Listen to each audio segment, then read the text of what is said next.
आज 22 मार्च. आत्ताच एक कंपनीने सांगितलं की 22 मार्च हा दिवस आपण काय म्हणून साजरा करतो? Very good. आता जागतिक जलदिन साजरा करण्याची काय गरज आहे बाळांनो? आज आपण बघतो पाणी म्हणजे जीवन, है ना.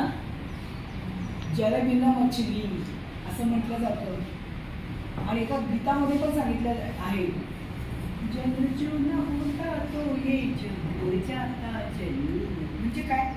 जर जल नसतं तर हे जग जळून गेलं असतं. म्हणजेच पाणी हे आपल्या जीवनाला अत्यावश्यक असं आहे. आपण बघतो की पृथ्वीवर जे पाणी आहे ते किती टक्के आहे? किती टक्के आहे? फक्त 3%. Very good. आणि त्या 3%पैकी काही पाणी हे बर्फाच्या स्वरूपात आहे, काही पाणी हे जमिनीमध्ये आहे, तर उर्वरित पाणी जे आहे ते आपल्याला फक्त वापरता योग्य आहे. आणि त्याच पाण्यावर आपण आपलं संपूर्ण आयुष्य म्हणजे आपल्या आंघोळीपासून सकाळी उठल्यापासून ते झोपेपर्यंत अनेक कामं करतो.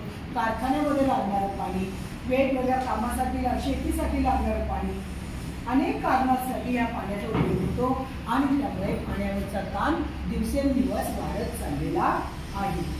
जर हे पाणी आपण असंच वापरत राहिलो, मनमुरादपणे त्याचा आपण आस्वाद घेत राहिलो, तर एक दिवस असं येईल की हे जे मासे बाहेर येऊन तडफडून पडलेले आहेत त्याप्रमाणे माणसाला सुद्धा एक दिवस आपल्याला तडफडावं लागेल. ही वेळ जर आपल्याला येऊ द्यायची नसेल तर आपण काय केलं पाहिजे?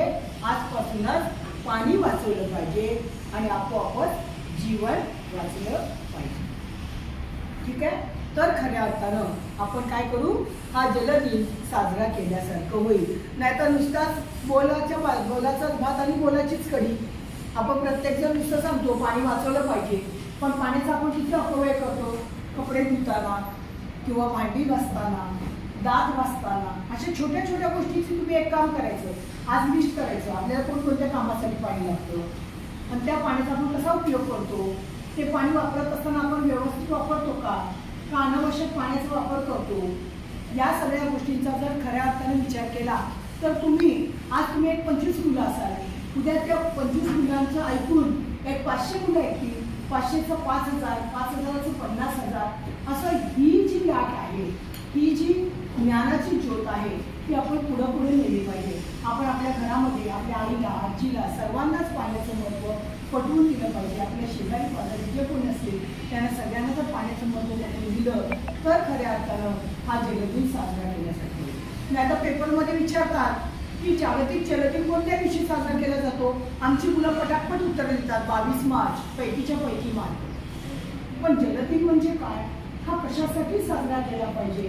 त्याचा मागचा उद्देश काय हे जर आपल्याला माहीत नसेल आणि आपण स्वतः जर पाणी वाचवण्यासाठी प्रयत्न करत असू तर कुठल्याही प्रकारे ते मिळवलेले मार्ग योग्य असणार नाही.